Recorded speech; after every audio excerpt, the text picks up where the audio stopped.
السلام علیکم دوستو، اس وقت جو آپ اپنی اسکرین پہ مناظر دیکھ رہے ہیں یہ کراچی ہائی وے پر موجود بحریہ ٹاؤن کے ہیں، جو کہ ایک لگژری لیوش قسم کا لائف اسٹائل کہلایا جاتا ہے پاکستان میں۔ یہ جو کچھ ابھی ہو رہا ہے اس سے 3 دن پہلے ایک کال دی گئی تھی اور اس میں بتایا گیا تھا کہ اس طرح سے ہم پروٹیسٹ کریں گے، لیکن جو حکومت ہے، مقامی حکومت، اس نے کوئی فورسز، کوئی رینجرز اور کسی بھی ایسے جو انصاف اور جو قانون نافذ کرنے والے ادارے ہیں ان کو حرکت میں نہیں لائی کہ اس واقعے کو روکا جا سکے۔ اب اس کے اندر جتنا بھی نقصان ہوا ہے وہ تمام عام شہریوں کا ہوا ہے۔ آف کورس جو چیزیں بک گئی وہ بیچ دی۔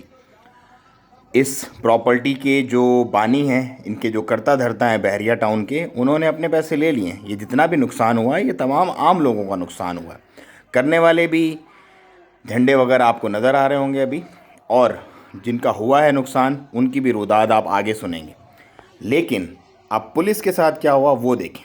یہ ہو رہا ہے جی پولیس کے ساتھ، پولیس کی گاڑی کو پیچھے دھکیلا جا رہا ہے، سب کچھ جل گیا، برباد ہو گیا، تباہ ہو گیا۔ اس کے بعد پولیس آتی ہے اور اس کو واپس کر دیا جاتا ہے۔ تو میرا یہ خیال ہے کہ یہ ایک پری پلان ساری چیزیں تھیں اور اس میں ان لوگوں کو نقصان پہنچایا جانا تھا۔ ہزاروں لوگ آج اس سے جو ہے پریشانی کا سامنا کرنا پڑا ان کو، اور بہت بڑی مصیبت اور اذیت میں ہیں۔ اور یہ جو منظر دیکھیں گے یہ دل دہلا دینے والے ہیں۔ دیکھیں کس طرح سے مال جل رہا ہے لوگوں کا۔ یہ وہ جگہ ہے جسے لوگ اپنے فیوچر کی ایک یہ ایک چھوٹا سا میسیج ہے پاکستان ریاست کو، سندھ گورنمنٹ کو۔ ہم سب کو یہ بتانا چاہتے ہیں کہ سندھ سے منصوبے کبھی بھی برداشت نہیں کرے گی، جس میں ڈی ایچ اے سٹی ہو، کمانڈر سٹی ہو، کراچی سے لے کے نوری آباد تک جو بھی منصوبے ہم ساروں کو رد کرتے ہیں۔ اگر یہ ختم نہیں کیے گئے تو سندھ کا عوام پورے پاکستان کو جلا کے رکھ دے گا۔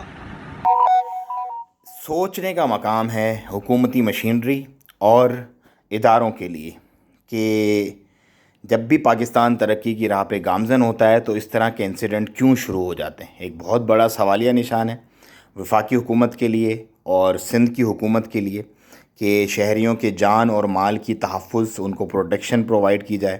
یہ نفری تو آپ بہت بڑی دیکھ رہے ہیں لیکن یہ کھڑی ہوئی ہے۔ اس کو جس وقت حرکت میں آنا اس وقت وہ حرکت میں نہیں آئی۔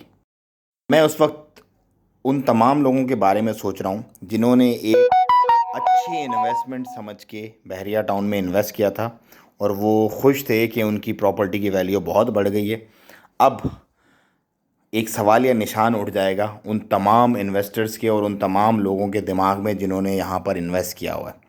اللہ تعالیٰ پاکستان کا حامی و ناصر ہو۔ اللہ تعالیٰ پاکستان کو اپنے حفظ و امان میں رکھے اور ان شر پسند عناصر، یہ جو بھی پری پلان چیزیں چل رہی ہیں، ان سے ہمیں بچائے۔ آمین ثم آمین۔